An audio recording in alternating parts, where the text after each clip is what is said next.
Excesso de eletrônicos, mentira e dormir sozinho no quarto.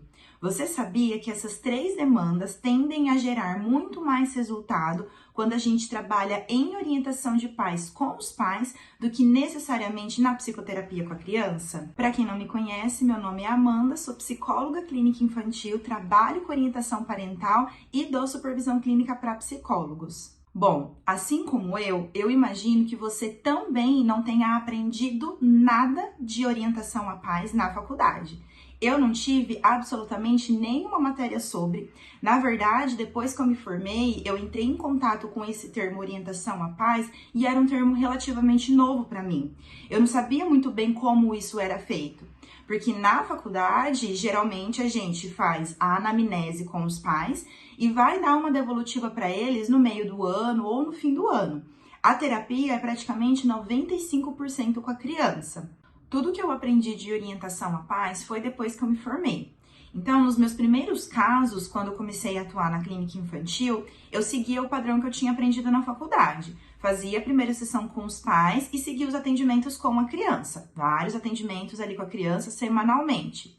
Porém, muitos casos, conforme eu ia trabalhando com a criança, eu via que dava uma emperrada, que parece que não ia para frente. Por mais que eu fizesse as análises, por mais que eu estivesse ali ativamente trabalhando com a criança, ainda assim, a criança, ela aprendia dentro da sessão, ela melhorava comigo, só que ela não apresentava essa melhora em outros ambientes, como, por exemplo, na casa, na escola. E os pais vinham muito com essa queixa. Não tá mudando, não tá melhorando. Em casa, continua a mesma coisa. E foi daí que eu comecei a estudar muito mais o mundo da psicoterapia infantil, descobri esse termo de orientação a pais, comecei a estudar sobre orientação a pais e aí sim comecei a aplicar nos meus atendimentos. E no começo era tudo muito novo para mim, porque na faculdade eu não tive praticamente nada, zero experiência de como atender os pais, em que momento chamá-los, como dar as orientações, como organizar os objetivos e as orientações que eu iria fazer com eles. Então foi ali na minha prática, no meu dia a dia, errando e acertando, que eu comecei a perceber que algumas demandas que os pais traziam com a expectativa da criança começar a fazer a psicoterapia, na verdade seria muito mais efetivo e geraria muito mais resultado se eu fizesse a orientação com os pais e não necessariamente a psicoterapia com a criança, que é o formato que nós aprendemos na faculdade e que, na verdade, é o que os pais também têm de expectativa. Muitos pais não sabem da possibilidade de fazer a orientação de pais. Então, é muito importante que desde o primeiro atendimento com os pais, a gente explique para eles da possibilidade de fazer a orientação de pais e que, inclusive, pode ser que a criança nem precise da psicoterapia infantil.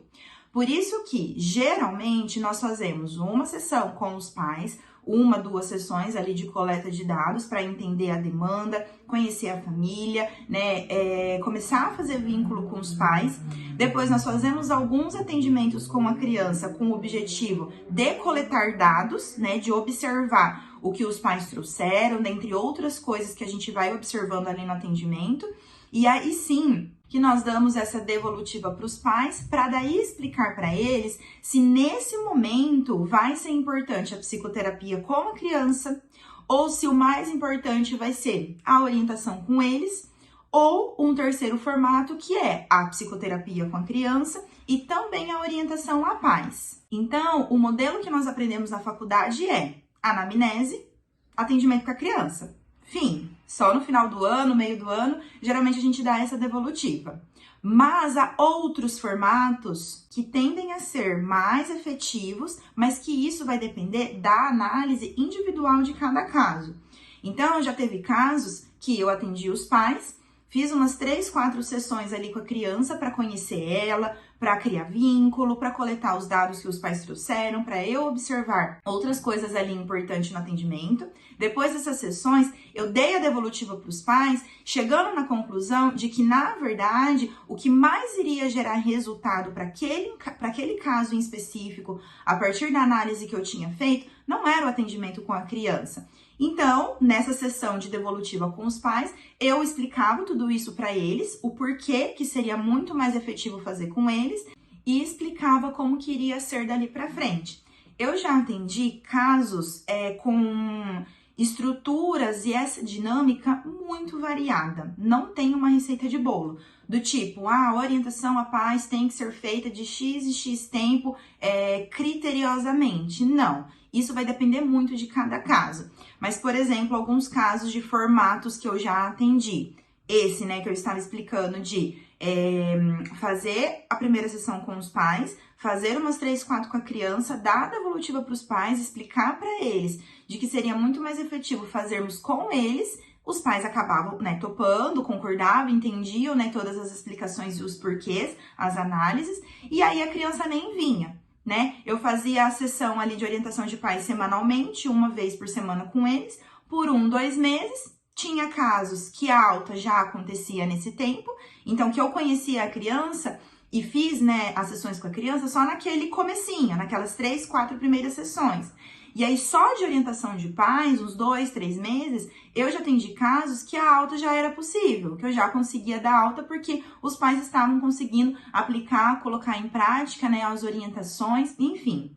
Outros casos que eu já atendi, eu fazia depois dessas sessões com a criança de coleta de dados, eu fazia 1 mês com os pais bem orientados, eu começava a fazer com a criança, porque também tinha coisas importantes para trabalhar em sessão com a criança. E aí a orientação de pais era ali quinzenalmente ou mensalmente. Outros casos também, na qual eu atendia a criança e em conjunto atendia os pais. Ou quinzenalmente, ou uma vez por mês, enfim. Tudo isso eu tô dizendo para que a gente tenha muita clareza de que a orientação a pais, ela é extremamente importante no processo da psicoterapia infantil. E a importância dela e a necessidade da orientação a pais vai depender da análise que fizermos do caso. Vai depender da forma que os pais estão lidando com o problema, entre aspas, com a demanda da criança, se essa forma que eles estão lidando, administrando ali no dia a dia, está sendo efetiva ou não. Tem pais que pedem as orientações, né? Tem pais que chegam ali nas primeiras sessões com a gente e eles falam, eu preciso de orientação porque eu não sei o que fazer. Enquanto que outros pais precisam devagarzinho irem entendendo, irem aceitando e irem ampliando um pouco o olhar de que é muito importante que eles façam parte também desse processo de psicoterapia com a criança. E aí tem uma frase que eu gosto muito de sempre falar para os pais, em 99% dos casos eu já falei essa frase para eles, que é: a culpa não é da criança e a culpa não é dos pais. Não é só a criança que precisa de terapia. E muitas vezes não é os pais só que precisam da psicoterapia. Na verdade, é a relação entre eles que precisa ser olhada de modo diferente. Bom, dito tudo isso, depois de entendermos que a psicoterapia pode ter muitos formatos, seja o atendimento só com a criança, seja o atendimento só com os pais, seja o atendimento só com os dois, enfim, depois de entendermos tudo isso, a gente volta para a nossa famosa e temida análise do caso. É muito complicado conseguirmos colocar estratégias em práticas, orientações em práticas, sem que antes nós tenhamos clareza dos objetivos que nós temos com a criança e com os pais. É nessa falta da análise, é nessa falta de ter clareza dos objetivos que eu vejo muitos psicólogos infantis tendo essa dificuldade nas orientações. Como orientar, o que orientar, quando orientar, por que orientar. E foi a partir das análises, do contato que eu ia tendo com as famílias, com as crianças, no atendimento com ambos, que eu comecei a perceber que algumas demandas, por mais que eu trabalhasse com a criança, não ia para frente. Ficava sempre emperrado.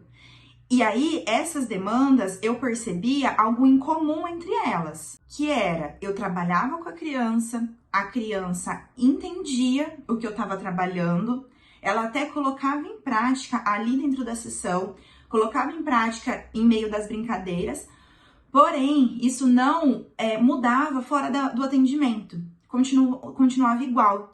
Então, a criança entendia as estratégias, ela colocava as estratégias em prática, só que ela não mudava em casa.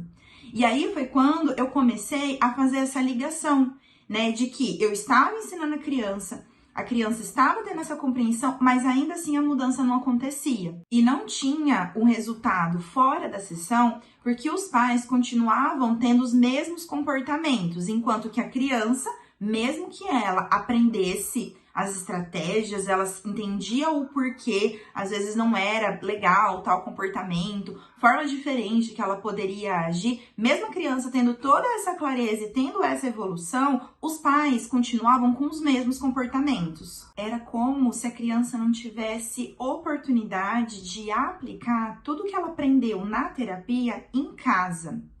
Bom, lembrando daquelas 3 demandas que eu falei lá no começo do vídeo, que são essas 3 demandas que a gente vai conversar um pouquinho melhor do porquê que seria mais efetivo trabalharmos com os pais do que com a criança nessas 3 demandas, eu vou começar trazendo um exemplo na demanda de excesso de eletrônico e dessa questão de como se a criança não tivesse oportunidade de aplicar o que ela aprendeu com o psicólogo em casa. Eu já tive casos na qual a demanda era essa, excesso de eletrônicos, a criança ficava o dia inteiro no videogame, na TV, no celular, e os pais trouxeram, né, a criança para terapia com essa demanda. E aí, no começo, eu fazia, como eu tinha falado lá no comecinho, né, do vídeo, de que eu começava a trabalhar com a criança, e com a criança, eu até explicava para ela os prejuízos do excesso do eletrônico, por que não era legal a gente jogar o tempo inteiro eletrônico, as oportunidades que a gente perdia de fazer outras coisas. Então, eu fazia essa psicoeducação, entre aspas, dos prejuízos do excesso do eletrônico. E, além disso, eu trabalhava com a criança outras formas de ocupar o tempo, né? Outras formas de se divertir, de ajudar a criança a encontrar outras coisas tão legais quanto o eletrônico. Então, por exemplo, em um caso em específico, era uma criança que mal sabia jogar jogos de tabuleiro, mal conseguia brincar, de tanto que ela ficava nos eletrônicos. Então, tudo era chato, nada era legal. Ah, esse jogo eu não quero, esse jogo é chato. Mas que, na verdade, ela nem conhecia direito o jogo porque ela nem tinha oportunidade de jogar esses jogos de tabuleiros, essas brincadeiras em casa. Então, depois de fazer a psicoeducação com a criança dos malefícios, entre aspas, do excesso de eletrônicos, nós partimos por essa outra via, né, de ensinar a criança outras formas de diversão, outras formas dela encontrar prazer além dos eletrônicos. E aí, eu fui trabalhando com ela, a criança ela aprendeu vários jogos, gostava muito de jogar ali na sessão. No começo a gente usava os eletrônicos, depois nem precisou mais usar os eletrônicos de tanto prazer que ela foi encontrando mesmo na brincadeira. Ela aprendeu a brincar, aprendeu a jogar jogos, até essa interação ali com a outra pessoa. Mas mesmo a criança aprendendo tudo isso, ainda assim, quando os pais, por exemplo, ofereciam um jogo em casa ou tinha lá disponível os jogos, né, na casa dela, ainda assim a criança, ela não brincava, ela não tinha a iniciativa, né, de falar, ah, não, eu não vou jogar esse jogo agora para eu brincar. E isso é um ponto muito importante que nós precisamos deixar claro para os pais, de que a criança é uma criança, né? Ela não vai ter, ou vai ser muito difícil ela ter o autocontrole de parar uma coisa que ela ama muito fazer, então dela ter o autocontrole de falar, né, não vou mais jogar esse jogo porque eu já joguei por 5 horas seguidas, vai me fazer mal. A criança não tem ainda essa maturidade, ela não tem ainda esse autocontrole, esse poder de decidir e de interromper uma atividade ali que tá dando muito prazer para ela. E é aí que entra o estabelecimento de limites na educação. Então, por ser muito difícil de fazer com que a criança tenha esse comportamento de autocontrole, esse comportamento de decisão, de entender que aquele tempo que ela ficou no eletrônico pode ser muito prejudicial para ela, que tem outras coisas que ela pode fazer, que ela aprendeu na terapia, né, que vão gerar o mesmo prazer ali do que o jogo tá gerando, enfim. por a criança ainda não ter toda essa maturidade, mas que muitas vezes os pais, os adultos esperam que a criança tenha, mas que na verdade não é a responsabilidade da criança tomar essa decisão. Essa responsabilidade é dos pais, são dos adultos, porque os adultos que têm o cérebro, né, maduro o suficiente, que sabem tomar essas decisões, o porquê que é importante a criança não ficar 5 horas seguidas, por exemplo, jogando. É o adulto que precisa tomar essa decisão. E o adulto tomar essa decisão é no momento que ele estabelece os limites ali para a criança. Então, você percebe que mesmo a criança, no caso, né, que eu tô relatando, que eu atendi, mesmo a criança tendo consciência dos malefícios de ficar muito tempo no videogame, ela sabendo, aprendendo, porque ela aprendeu a brincar e a gostar de brincadeiras, de outros jogos, mesmo ela sabendo de tudo isso, é muito difícil de fazer com que a criança tenha essa autonomia, esse autocontrole, esse poder de decidir que em casa ela não vai mais jogar o videogame, né? Dela tá lá jogando e dela falar, não, já tô muito tempo, vai me fazer mal, deixa eu brincar. Se os pais permitem com que ela fique esse tempo, 5 horas seguidas, por exemplo, ali no videogame, se os pais, né, permitem isso, entre aspas, vai ser muito difícil, espontaneamente, a criança decidir não ficar ali. Então, por isso que nesse caso de excesso de eletrônicos, entra a orientação de pais, da gente ajudar os pais a como estabelecer esses limites. Porque muitas vezes os pais não conseguem estabelecer esses limites, porque o que geralmente eles relatam? Mas eu até falo para ele sair do videogame, eu peço para ele sair, eu falo que ele vai ficar de castigo se ele não sair. Então, os pais, eles acabam tendo muitas vezes algumas atitudes que fazem com que a criança não consiga sair do eletrônico e ir para uma atividade mais saudável, ou é tanto estresse quando os pais tentam fazer isso, porque eles sabem fazer de uma única forma, e essa única forma acaba gerando tanto estresse que os pais acabam deixando. Tá bom, fica aí no videogame, tá bom, não precisa fazer outra coisa, pode ficar. Então, como uma forma de poupar todo esse estresse, os pais acabam permitindo. Eles acabam cedendo esse excesso, essa exposição em excesso de eletrônicos. E é aí que a orientação a pais ela entra para ajudar os pais de como eles podem fazer para estabelecer esses limites, para eles conseguirem explicar para a criança o porquê que naquele momento ela não vai jogar e aí direcionar ela, por exemplo, para um jogo que daí ela aprendeu ali na terapia. Enfim, então é nesse momento que é importante de mostrarmos para os pais, de ajudarmos os pais de como estabelecer esse limite. Porque se os pais esperarem de que a criança tenha essa autonomia, essa decisão de, né, estar ali um tempão no videogame, de estar super legal, dela falar, está me fazendo mal, deixa eu jogar um jogo.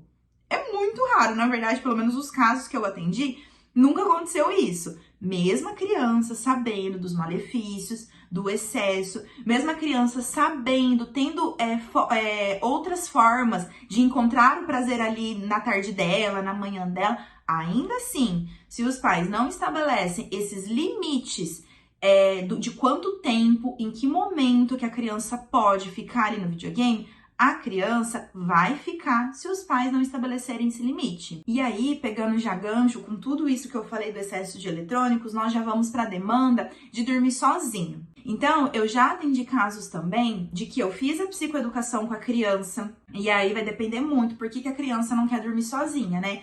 Na maioria dos casos é por medo, né? Então, a gente trabalha o sentimento de medo, a gente trabalha formas de enfrentar o medo, de lidar com o medo. Enfim, a gente faz toda uma psicoeducação sobre o medo. E aí, fazendo essa psicoeducação sobre o medo, incentivando a criança de dormir sozinha, que se ela aprender a dormir sozinha, ela vai poder dormir, por exemplo, na casa dos amiguinhos, que ela tá ficando grande, daí tem essa questão da autonomia. Enfim, a gente vai lá trabalhando com a criança a importância de dormir sozinha. Então, a criança, ela sabe, ela entende, ela quer, ela concorda, né? Só que daí o que acontece?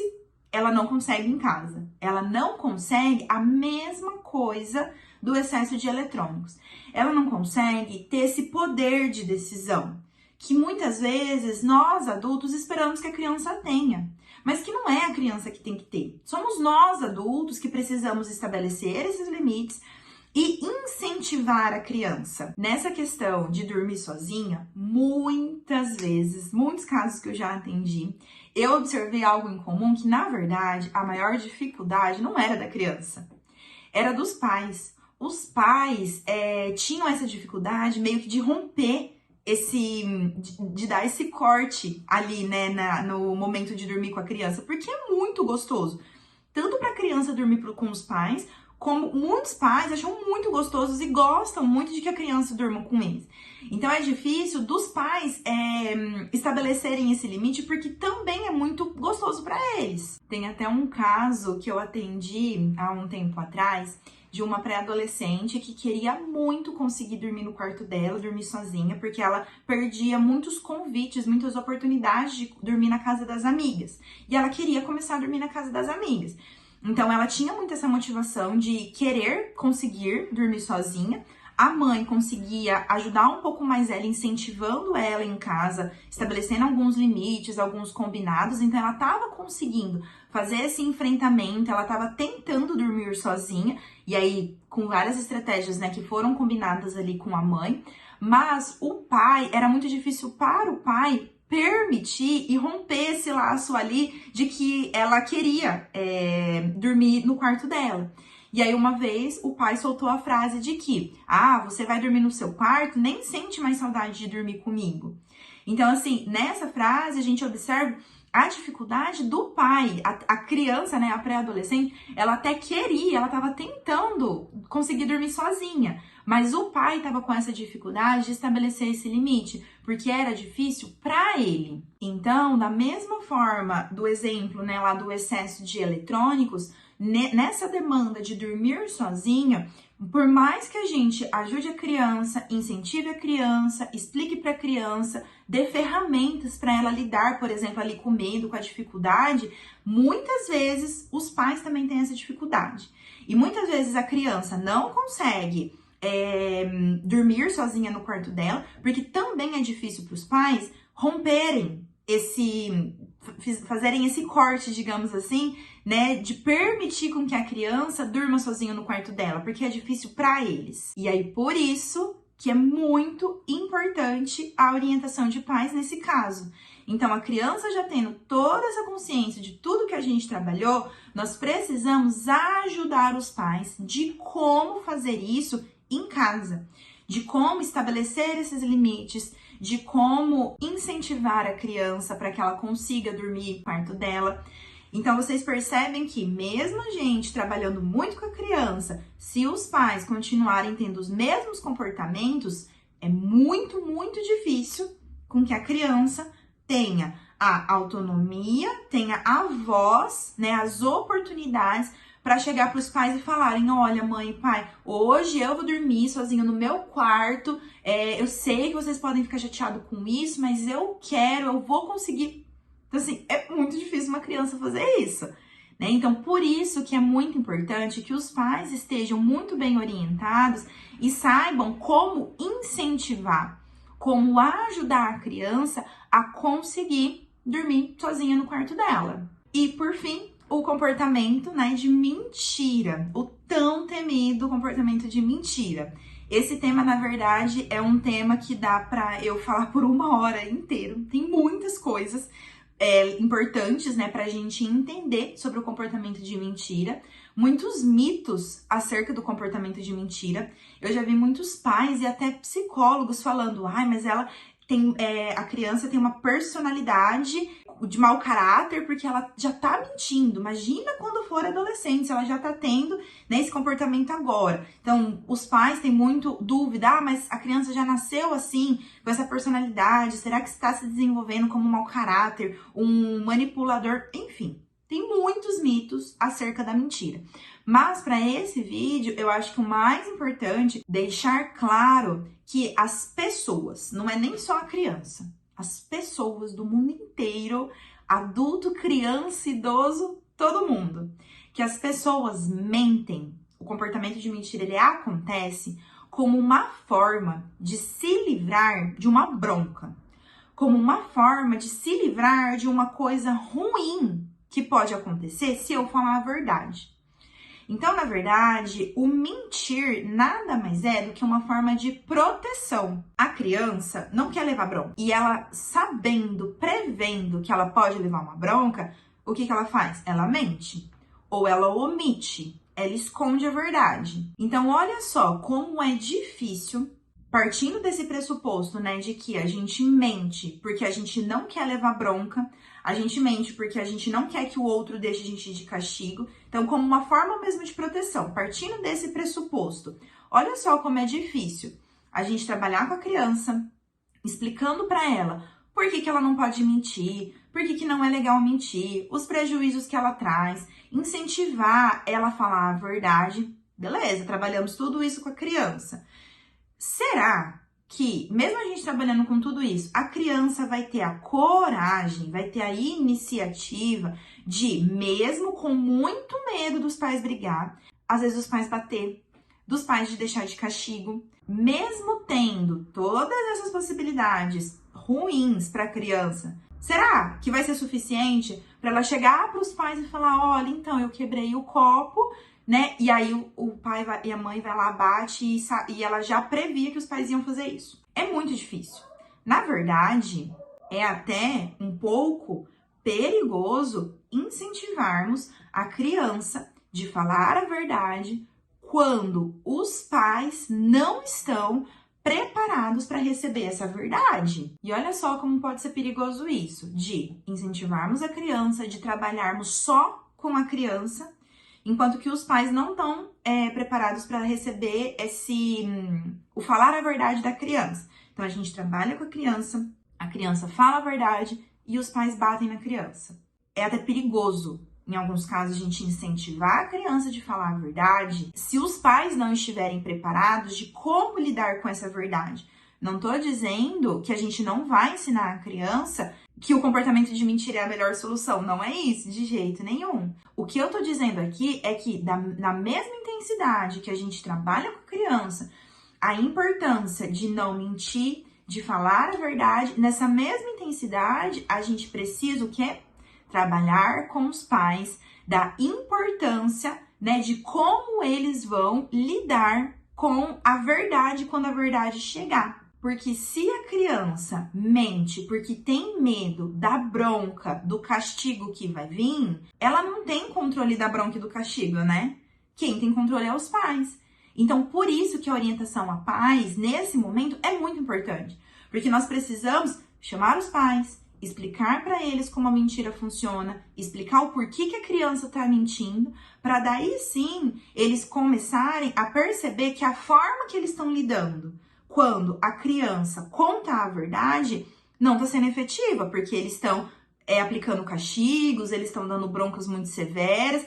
Então, meio que faz sentido a criança mentir como uma forma de se proteger. E é muito difícil, não é fácil a gente trabalhar até esse autocontrole dos pais entenderem que a mentira, ela não acontece porque a criança é mau caráter, porque a criança tá desenvolvendo uma personalidade ruim, que a criança não vai e tá sendo manipuladora. É muito difícil a gente explicar isso para os pais, porque na verdade é um mito, né? Que muitas vezes a nossa sociedade mesmo acaba tendo de visão, de olhar para a pessoa que mente. Ah, quem mente é uma pessoa sem caráter, é uma pessoa com uma personalidade que não é boa, uma pessoa que é manipuladora. Então, a nossa sociedade passa essa imagem da pessoa que mente. Mas que a mentira vai muito além disso. Tem um porquê as pessoas mentem. Tem um porquê acontece aquilo. Claro que tem pessoas que mentem porque querem ganhar, tirar proveito de coisas. Enfim, daí isso também já é assunto, né, para uma aula inteira só sobre mentiras que eu posso até me programar para fazer. Mas assim, o ponto mais importante aqui é a criança mente porque ela tem medo de falar a verdade. Se ela tem medo de falar a verdade, é porque os pais estão tendo alguma forma de lidar com isso que está sendo muito difícil para a criança. Tá gerando muita bronca, gerando muita briga, e a criança, ela não quer que essa bronca e que essa briga venha. Então, por isso que nós precisamos orientar os pais e ajudar os pais a criar um ambiente na qual a criança ela tenha coragem de falar a verdade. Vamos supor uma criança que em um momento quebrou alguma coisa na casa. E aí ela falou pros pais, quebrei o vaso. E aí os pais ficam extremamente bravos, dão uma bronca, deixam de castigo. E aquilo é uma coisa que deixa a criança com medo, assustada, enfim. E aí, num segundo momento, um outro dia, a criança vai lá e sem querer quebra outra coisa. E aí que vem essa análise, né? A importância de explicarmos isso para os pais. Qual a chance da criança se sentir à vontade de contar a verdade, sabendo que uma bronca, um castigo tremendo está por vir? Não tô justificando que a criança tem que mentir, não é isso. Mas assim, é toda essa análise, a importância de fazer tudo isso para que os pais entendam que a forma que eles vão lidar quando a criança conta a verdade ou quando a criança conta a mentira, a forma que eles vão receber isso é muito importante. Se eles vão receber isso de um jeito, né, muito negativo, brigando de um jeito muito intenso, deixando de castigo, enfim, várias coisas, a chance da criança se sentir à vontade de ir lá e expor um erro dela, expor uma coisa que ela tá com vergonha, expor uma coisa que ela sabe que não foi certo, que não foi legal de fazer, é muito pequena. Porque a bronca e o castigo tá praticamente ali pronto para ela receber, e ela não quer receber isso. Então, por isso que é muito importante além de explicar tudo isso para os pais, de ajudarmos os pais a como receber essa verdade ou como até receber essa mentira de um jeito que incentive a criança a falar a verdade e não de um jeito que afaste a criança de não falar a verdade e sim de mentir. E aí tem uma frase que se encaixa muito quando a demanda é mentira e que eu sempre falo para os pais que é: diante de um problema, você espera que o seu filho corra de você ou que ele corra até você? Eu amo essa frase. Ela é muito maravilhosa. Porque nesse contexto da mentira, diante de um problema, a criança mente porque ela tá correndo dos pais. Ela tá correndo da bronca, ela tá correndo da briga. Mas o que a gente quer ensinar para os pais? A gente quer ensinar para eles, ajudá-los, que na verdade, diante de um problema, a criança precisa correr até eles, mesmo com medo, mesmo insegura, mesmo, enfim, com um monte de sentimentos ali que tá fazendo com que a criança queira mentir, digamos assim. Mesmo com tudo isso, a gente quer criar uma relação entre pais e filhos na qual a criança possa ter um ambiente seguro para correr até os pais para pedir ajuda. Então, essa frase, eu gosto muito dela e ela faz os pais refletirem muito. Que muitas vezes o comportamento que os pais têm, a forma que eles estão lidando com a mentira, ou até quando a criança conta a verdade tem bronca, né? A forma que às vezes eles lidam, mais afasta a criança, mais faz com que a criança corra deles, do que faz com que a criança corra até eles para pedir ajuda, para assumir um erro, né? Para, enfim, falar que não foi legal, etc. Bom, pessoal, espero que vocês tenham gostado desse vídeo, espero que tenha sido esclarecedor a importância de, nesses 3 casos, dentre outros também, outras demandas, né, que aparecem ali na clínica pra gente, da gente fazer a orientação de pais, ajudando os pais a terem formas de lidar com o comportamento problema da criança de um jeito diferente da forma que eles estão lidando. Porque ir agir de uma forma diferente da forma que eles estão lidando vai ser decisivo para que a criança consiga, tenha coragem, tenha incentivo, que tenha oportunidade de colocar em prática o que ela está aprendendo em terapia. Então, é muito importante, primeiro de tudo, de termos essa análise clara da importância de fazermos orientação de pais com aqueles pais a depender da demanda, de explicarmos para os pais o porquê que é muito importante que eles estejam na orientação de pais, que não vai ser suficiente eu trabalhar apenas com a criança e esperar que a criança tenha aquele comportamento que a gente tinha falado, né, de autocontrole, de autonomia, de decisão, de falar, de chegar em casa e enfrentar os pais no sentido de vou dormir sozinho, não vou jogar videogame porque já joguei muito, não vou mentir mesmo que a bronca venha. Então, assim, é muito difícil a criança fazer isso. E é por isso que, além da psicoeducação que a gente faz com a criança, a importância, hoje falar a verdade, de dormir sozinho, dos malefícios do eletrônico, geralmente não é suficiente a gente fazer só isso. Nós precisamos ajudar os pais a modificar, né, a olhar de uma outra forma a maneira que eles estão lidando com esses comportamentos da criança, para que daí sim a criança consiga aplicar tudo que ela está aprendendo na terapia, aplicar também em casa, na relação ali com os pais. Muito obrigada a você que chegou até aqui. Dúvidas, sugestões são sempre muito bem-vindas. Obrigada e até o próximo vídeo.